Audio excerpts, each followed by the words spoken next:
සම්ප්‍රදායානුකූල bathroom එකක් නිර්මාණයේදී tile අත්‍යවශ්‍යයි කියලා විශ්වාස කරනවා. ඒ වගේ ටයිල් සිමෙන්ති වලින් තමයි සාමාන්‍ය ගොඩක් දෙනෙක් විශ්වාස කරන්නේ බාත්රූම් එකක් ඉදිකිරීමේදී පාවිච්චි කරන්න ඕන දේ. නමුත් අපි මේ වෙනසක් විදියට සිමෙන්ති වෙනස් විදිහකට තමයි භාවිත කරලා තියෙන්නේ. මෙතනදී බාත්රූම් එකේ බිත්ති රටා වෙනුවෙන් මේ විදිහට සිමෙන්ති යොදාගෙන එයින් මතු පිට ආරක්ෂිත ආවරණයකුත් යොදලා තමයි තියෙන්නේ. මොකද වතුරට වෘතු දෙන විදිහට. මේ විදිහට ටයිල් වෙනුවට මේ ආදේශයක් විදිහට අපි මේ බාත්රූම් එක ඩිසයින් කරලා තියෙන්නේ. මෙතනදී සාමාන්‍ය වෙළඳ පොලේ තියෙන කොමඩ් එකක් මෙතන අරන් තියෙනවා. දැනට ඒ අතර බාත්රූම් එකක් යොදන අනික් උපකරණ පමණක් අරන් තියෙනවා. ඉතින් මේ විදිහට බාත්රූම් එකක බිත්තිය සකසනකොට සිමෙන්ති තමයි යොදාගන්නේ. එතනදී අපිට වෙනස් ආකාරයක අපි ගොඩක් දුරට ගොඩක් ගඟකට වැවකට ඇලකට දොලකට ගිහලා නාන්න ආසා කරනවා. සිරවලා සිටින දැන් ඊතර කොටුවකට වෙලා බාත්රූම් එකකට නාන්නට වැඩිය අපි කැමති. ලෙදකින් නාන්නට වැඩිය කැමති. ඒ වගේ තැනකට ගිහලා නාන්න. ඉතින් ඒ කියන දැනීම ඒ කියන්නේ එහෙම දැනෙන්න යම් තරමක් හෝ කරපු උත්සාහයක් තමයි තියෙන්නේ. ඉතින් මේ විදිහට සකසන බාත්රූම් එකකදී මේ මතු පිට යොදන්න වෙනවා අපිට ජලය නිතර හැදෙන බැවින් ඒවට වෘතු දෙන විදිහට යොදන්න වෙන කිමිකල් වර්ග තියෙනවා. ඉතින් මෙතනදී අපි සාමාන්‍ය බාත්රූම් එක උඩ ස්ලැබ් එක තියෙන විදිහට වඩා වෙනස් විදිහට පේන්ටින් එකක් කරලා තියෙනවා. මේ රැඳෙන වෙලාවේදී අපි මනස යම්කිසි වෙනස් පැත්තකට හරවන්න කියන අදහස තමයි මෙතන තිබුණේ. පොඩ් පේනවා ඇති මේ දර්ශනය වෙන ආකාරයෙන්. මෙතන අපි කහඳගල කියන ඒ සංකල්පයෙන් තමයි මේ යොදාගත්තේ. මෙතන මේ විදිහට සිංක් එක සිමෙන්තියෙන් සකසපුවා. ඉතින් ඒ වගේම තමයි මේ බිත්ති සහ බිම සැකසීමේදී වෙනස් රටාවක් පාවිච්චි කරලා තියෙනවා. සාමාන්‍යයෙන් ගොඩාක් බාත්රූම් වල පාවිච්චි කරන අපි කියන්නේ සවර් එක කියනකොට එතනදී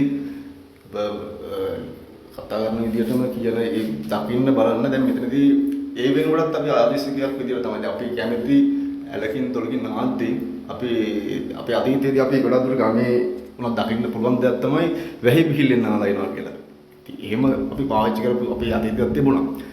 කුඹු කිලි දෙන්නේ නැවා වැහි පිහිල්ලෙන් ඇලෙන් තොලින් එහෙම තමයි තිබුණේ. අද වෙනකොට බාත්රූම් එකක් තුල නාලා කොටු වෙලා ඉන්න සමාජයක් බවට පත් වෙලා තියෙනවා.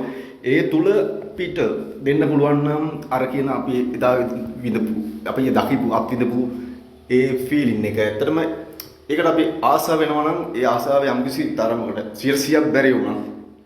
මෙතනදී අපි උත්සාහයක් දරුවා. මේ තියෙන සිමෙන්තියෙන් කරපු දේවල් සිමෙන්තියෙන් කරාට ඒ ජලයට වෘත් දෙන්න ඉදිරියේ මතු පිටක් සකසලා තියෙනවා.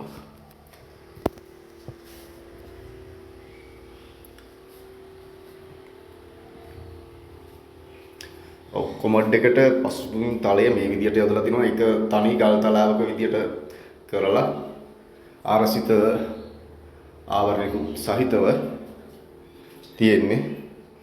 ඉතින් මේ බිම මේ විදිහට සකසලා තියෙනවා. මෙතනදී දැනට තාම සිංක් එක අපි සවි කරලා නැහැ. ඒ සඳහා අවශ්‍ය අනිත් දේවල් සූදානම් කරලා තියෙනවා. මෙතනදී අහස මේ විදිහට පේන්න තියෙනවා. අපි ඇලකින් ආද්දීන් ඒ පරිසරය දකින්න පුළුවන් දේවල් අපි නෙත ගැටෙන අපි ඇලකින් ආද්දීන් කොටු වෙලා නාන අවස්ථා නෙවෙයි තියෙන්නේ. ඇලකින් දොලකින් වැහි පිහිල්ලකින් නානකොට ඒ අහසක් දකින්න පරිසරයක් දකින්න ගහකොළ දකින්න ඒ සතා සිව්පාව පවා ඉන්න පරිසරයක තමයි අපි අතීතයේදී අපි ඒ වගේ තැනකට ගිහින් තමයි නෑනේ. ඉතින් අපි මෙතනදී ඉස්සරහට පාවිච්චි කරන්න බලාපොරොත්තු වෙනවා මේ ඇතුලේ තියෙන ශබ්ද මොනවාද? ශබ්දයක් වුණත් ඒ අපිට කුරුල්ලොන්ගේ හඬ, සතාගේ සිව්පාවගේ හඬ ඒක මේ සවුන්ඩ් ඉෆෙක්ට් එකක් විදියට මේ ඇතුලේදී අපි පාවිච්චි කරනවා. ඒක මෙතනට ආවට පස්සේ නිරන්තරයෙන්ම කැලේකට ගිහිල්ලා ඒ ලස්සන වන සුන්දරත්වය අසිරිය විදිමින් ඉන්න අවස්ථාවක් විදියට දකින්න.